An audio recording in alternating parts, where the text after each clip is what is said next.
رات کے 12:30 احمد اپنے کمرے میں اکیلا بیٹھا موبائل استعمال کر رہا تھا۔ سارا گھر سو چکا تھا۔ کمرے کی کھڑکی سے باہر صرف اندھیرا ہی اندھیرا تھا اور ہلکی ہوا کے ساتھ درختوں کی شاخیں بج رہی تھی۔ اچانک اس کے موبائل پر ایک انجان نمبر سے کال آئی۔ احمد نے پہلے نظر انداز کیا، لیکن وہی کال بار بار آنے لگی۔ آخرکار اس نے کال ریسیو کی۔ ہیلو، احمد نے کہا۔ دوسری طرف صرف خاموشی تھی۔ چند لمحے بعد ایک بھاری، کھردری آواز سنائی دی، میں تمہیں دیکھ رہا۔ احمد کے ماتھے پر پسینہ آ گیا۔ اس نے فوراً کال کاٹ دی، لیکن چند سیکنڈ بعد فون پھر بجنے لگا۔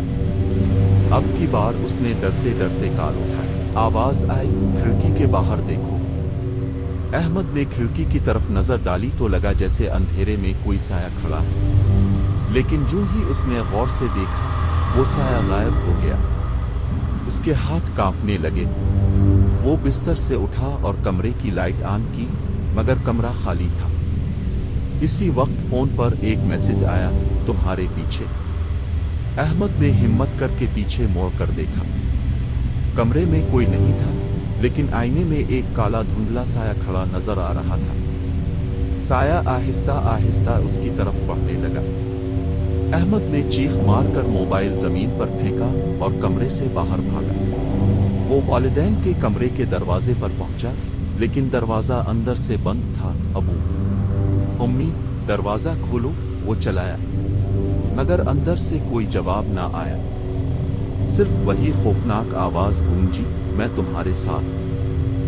احمد کے پیروں تلے زمین نکل گئی۔ اب اس کے پیچھے کمرے سے دروازہ خود بخود چرچراتے ہوئے کھلا۔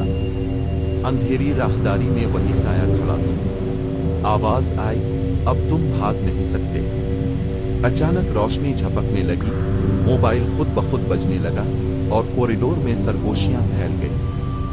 احمد کے قدم سن ہو گئے اور پھر سب کچھ اندھیرے میں ڈوب گیا۔